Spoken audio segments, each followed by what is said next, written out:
Hi, I'm Nick. I'm looking so forward to introducing you to Christian at People Loving Nashville. Make sure you connect with them, and you can also volunteer or do an internship. Visit them at info@peoplelovingnashville.com and Instagram at People Loving Nashville.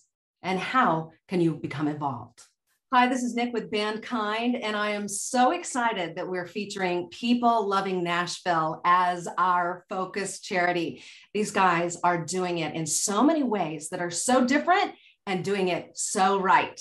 So today, I want you to meet Christian. She's from People Loving Nashville. Yeah. Hey, it's nice to be with you and to see everyone or be a part of this for you guys who are watching. You made this amazing website. I have loved your website. So many little ways to find out all about People Loving Nashville.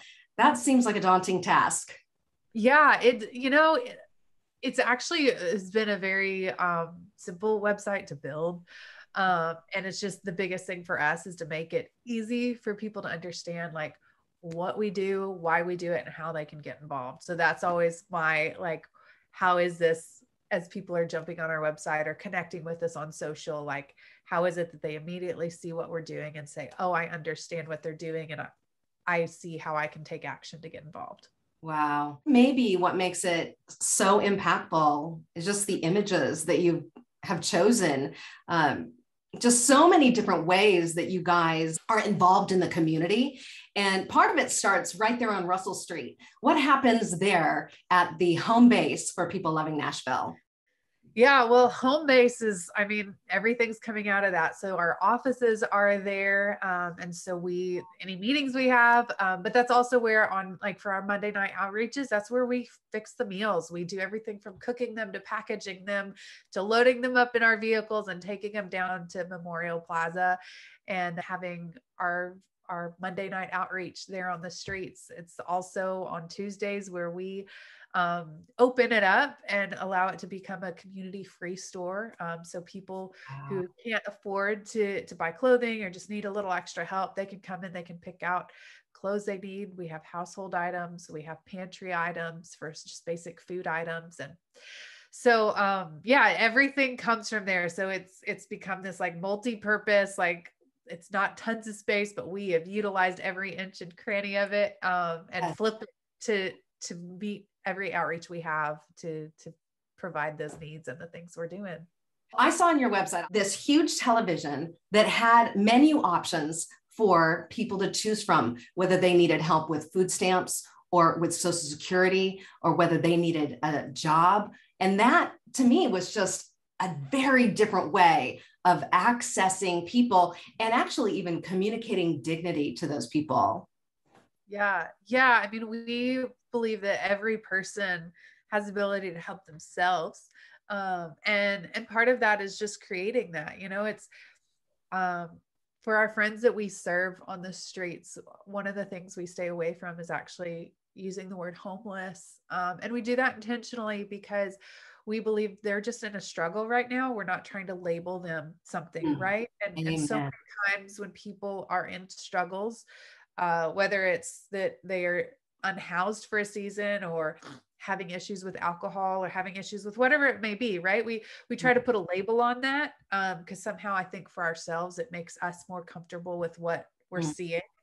Yeah. However, that's not helpful to label people when they're in a struggle. That's actually for some could be the way they're coping with the struggle they're going through, right? That could be a way that they can help numb themselves out or whatever the thing may be. And so for us, it's saying, okay, like within this struggle, how do we help you see that you're actually really strong and you're smart and you can problem solve on your own, and we're going to come alongside you and link arms with you and walk with you through this journey. But especially for our friends who've lived on the streets, like they can handle things that I could never handle in my life. Like there are things that they have gone through and experienced that they just have so much strength and so much just wisdom and creativity. And it's just very impressive to see that with the weight of what they're carrying, the way they carry it. And so for us, it's how do we then come alongside that? How do we support them and help them see how strong they really are. And it's so always beautiful to watch as people take first steps. It's just beautiful and encouraging. And I think the way you guys have even maybe coined a phrase instead of homelessness is homefulness. And what does that changing the trajectory of that word, even that label, what does that do for people to get them jump started? Well, with Homefulness, that's actually tied to our Homefulness program, which is helping people walk from the journey of living on the streets and being unhoused to getting into a home. So now they are homeful again. They're in a home once again. And that doesn't solve everything. Handing somebody the keys to a house isn't going to solve all the other issues, but it gives them a place they can rest at night without having to be scared of what may happen while they're trying to sleep. It gives them protection from the elements of the weather and things like that. It gives, as we know, it's a place of safety and a place of comfort and a place of peace. So that's a huge step in just helping them, even with, you know, like mental trauma that you've dealt with from being unhoused, to give a place of security. It's just one step to that. So yeah, so we, when we're referring to our friends we serve, it's usually our friends on the streets or our unhoused friends, and just to kind of shift some of the terminology. I know them by name, and that's how our whole team is we don't just come to hand you something. We come to ask what your name is and sit with you, because each one of us are uniquely different, which means our stories are uniquely different, which means the way we need to be helped is uniquely different. And until you sit with somebody and learn that, you don't know how to help them well. That's so true. That's unbelievable. And that's what I love about what you guys are doing at People Loving Nashville. People can connect with you guys at peoplelovingnashville.com and see the website. Two of the other things that are there along with the homefulness is what you guys do on the streets of Music City in Nashville, Tennessee, and something called Wild Indigo. Can you give us just a brief overview of those other two programs?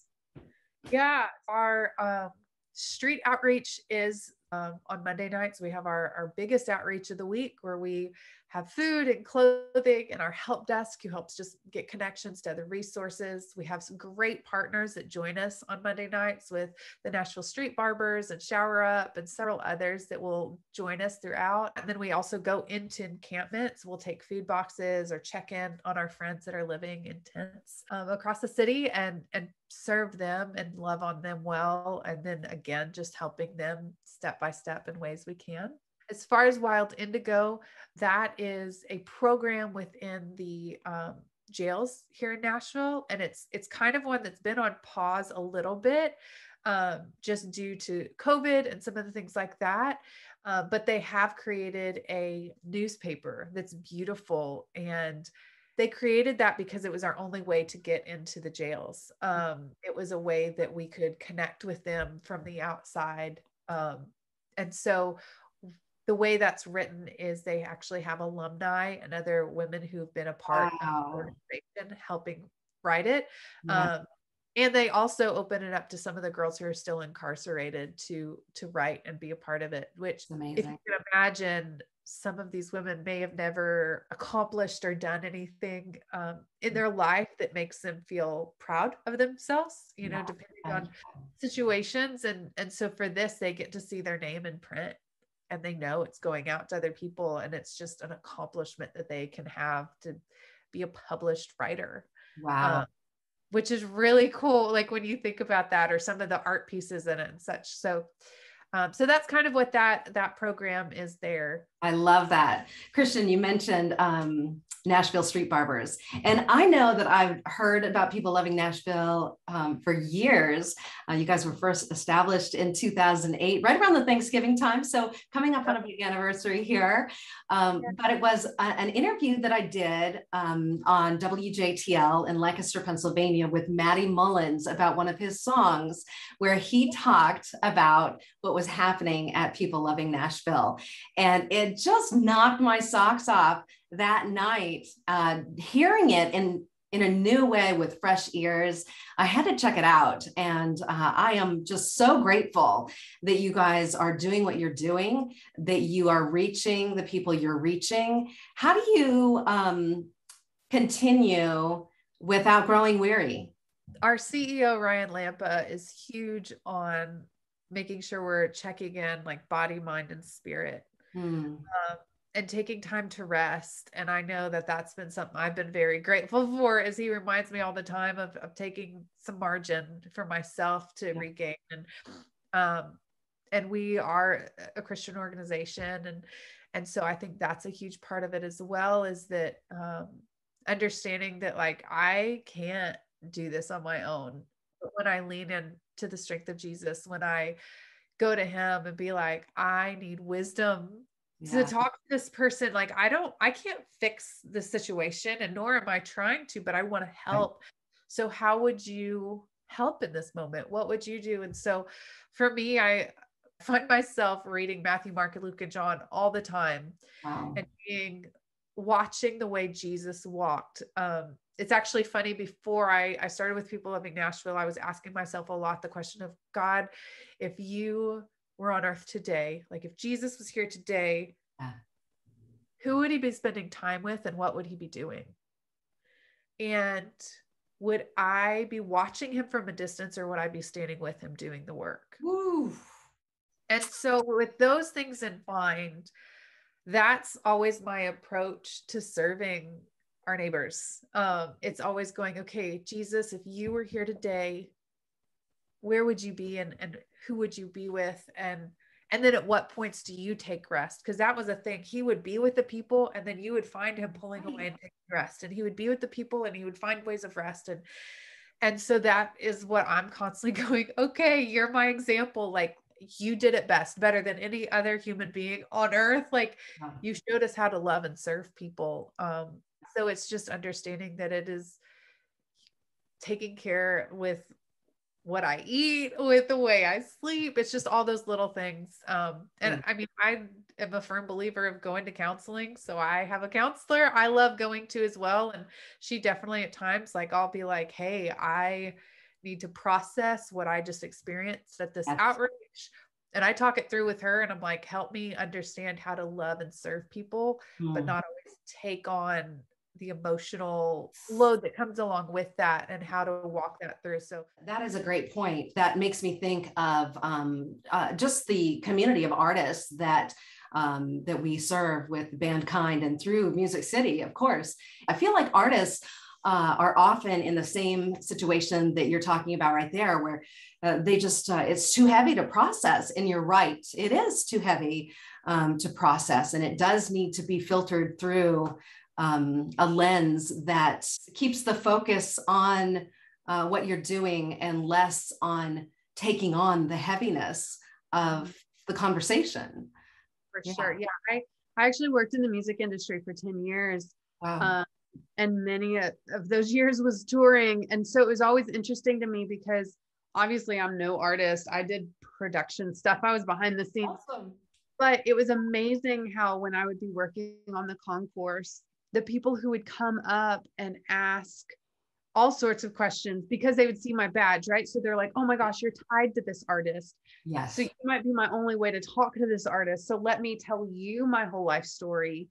Yeah. And yeah, there were many of nights that, and for me, I write when I process. So there's many nights I would sit in my bunk and just write all the thoughts of somebody telling me this whole life story they had, and how somehow in telling me that was going to help. There's an honor and a weight with that, like that somehow they trusted me with their heaviest moments of their life, and taking that in and saying, okay, like, how do I respond well to you and love you well? But I did find that for me, when I was on the road, it was the same. It was like, how do I find margin in my day to prepare myself that evening, or the volunteers serving with me or whatever, like, I don't know what they're carrying. And I'll never forget, I had one volunteer in particular that it was a hard day for me. It was a Christmas tour. We were multiple days into the tour, and it was like maybe a day off in the week, because at Christmas you're like, And so it was a really hard day for me. And this girl in particular, like, bought me 2 cappuccinos that day. She was just loving on me really well. Like, and I was just like, you're my favorite. We're going to be friends. Like, and I remember a few years later, I was out, went back to her city, was there with another tour. So I made sure we connected because she had reached out. She found out I was going to be there. So she connected, and Very sweet. and I just remember before I left, she's like, hey, I just need to tell you about the first day we met. And she goes, this was what was happening in my life. And it was heavy, heavy stuff. And she's like, you're the reason I kept going, because what you poured into me that day. And I just remember taking back going, man, like, I have to pause and realize that every interaction with a person could be the interaction that gives them the encouragement or the strength to keep going. And in that day with me, and I told her, I was like, girl, I can't believe you're even saying this, because I was so drained. Yes. I was so worn out.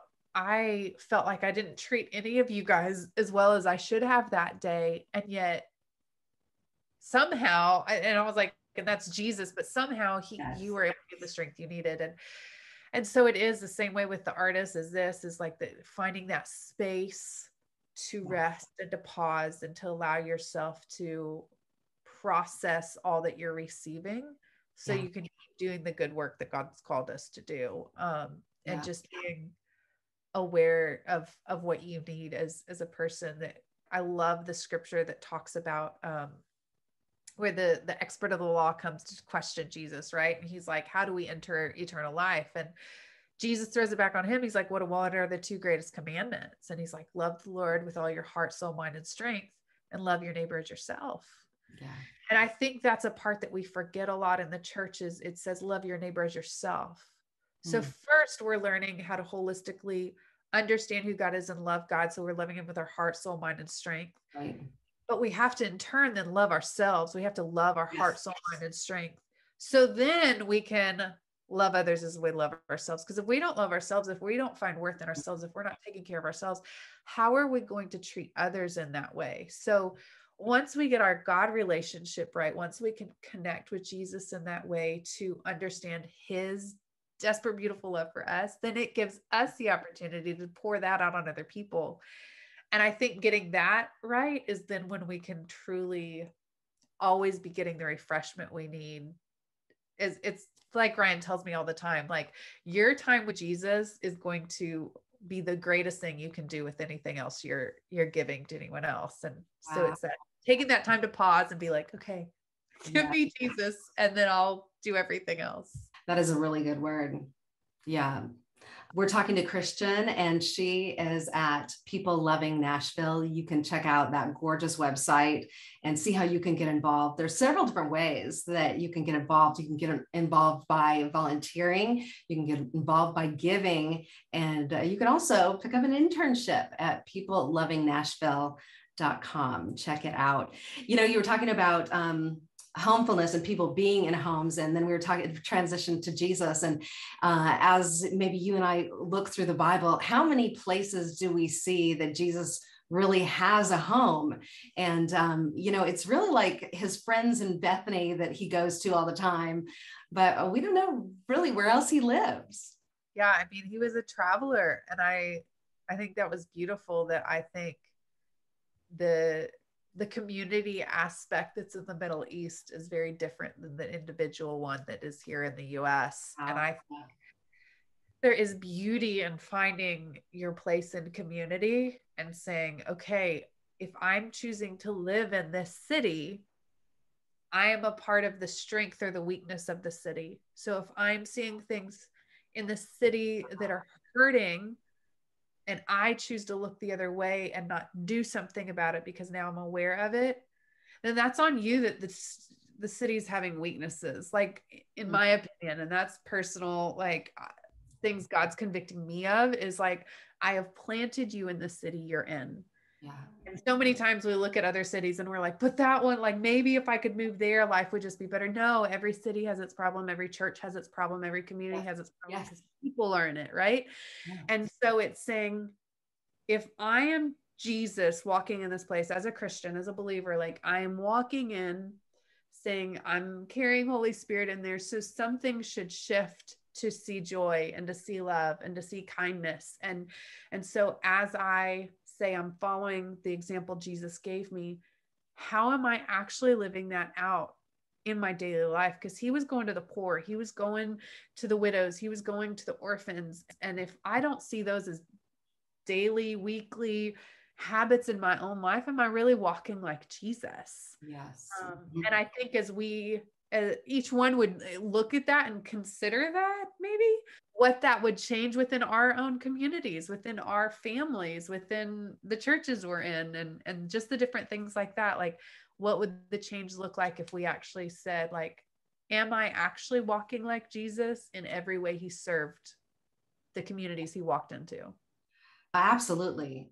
I'm a huge fan of Bob Goff, and pretty much every book he's written and podcast he's recorded. And there was something he said in his book, Everybody Always, about that when you build a relationship with someone somewhere, so say I built a relationship with someone in Seattle.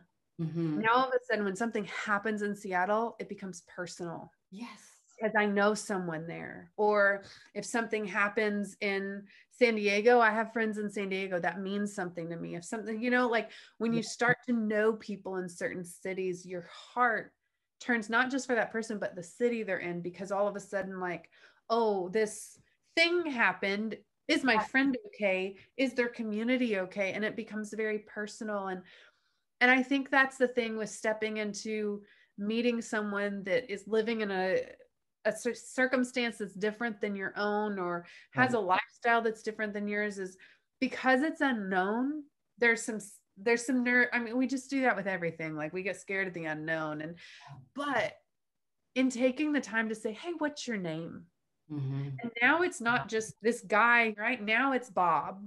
Now Bob comes over every day, and now I'm learning Bob's story, and I'm finding out that Bob's actually not much different than me. He's just had situations and circumstances and maybe some life decisions and some broken relationships that's put Bob in a place where he doesn't have a support system and he doesn't have the resources he needs.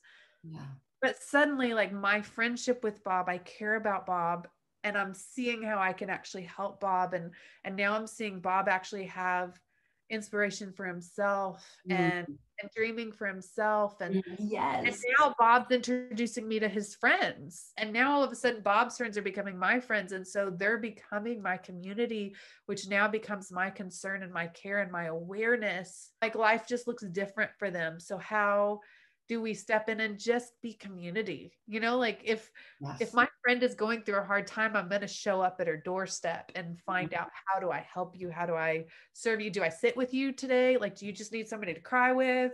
Do you need a cup of soup because you're sick? Like, we just show up. That's what community does. And so for me, it's when we expand our community, when we stop getting so caught up in our busyness and we say, what is happening literally in the doors around us? What actual beauty and richness that brings to our lives and to their lives.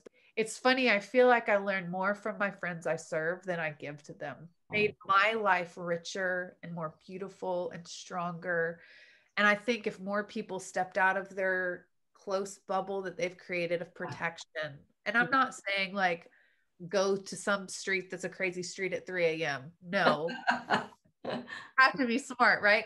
But I am saying to take a step, like with an organization like People Loving Nashville, come and just serve with us, like, and be there and see a side of your city that you've maybe not seen before, and allow God to start working on your heart in a way that those are his children. Like, there's another thing that Bob Goff said in his book that just has stuck with me so much. And he said that somebody asked him, have you ever seen a glimpse of Jesus before?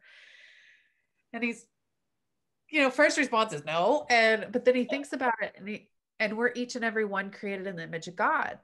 See another person, you have a chance to see the face of Jesus. But if you choose to look away or ignore them or avoid them because they're difficult or it's awkward or whatever, you're choosing to miss a chance to see the face of Jesus. And when you look at people in that way, it just changes the way you want to be around, like the way you want to interact with people. Cause it's like, I'm I'm seeing the face of Jesus in the face of the person because they are made in his image. I don't want to miss a chance to see the face of Jesus. I don't want to miss a chance to experience some beauty that he created that I can be a part of, seeing Jesus in that way. And yeah, it's just, I think perspective change sometimes is like, it's just so easy to get caught up in our day to day. And it's like, hey, hit a pause button for a second. Yeah. And just evaluate what's around you and see if there's anything you could see from a new angle. Well said. We've been talking to Christian at People Loving Nashville. Christian, thank you so much for being with us today at Bandkind. We appreciate your perspective, what you bring to the organization at People Loving Nashville, and keep doing that amazing work. Yeah, absolutely. Thank you so much for having me on here with you. It's been fun chatting with you. Oh, thank you, Christian. I appreciate that. Please have a wonderful rest of your day. You too. Thank you so much for joining us as we highlighted the charity People Loving Nashville. You can find out how you can plug in and be a volunteer at that great organization. They're a 501(c)(3). Visit peoplelovingnashville.com. Thank you for joining us. We appreciate you. Thank you for being part of our community.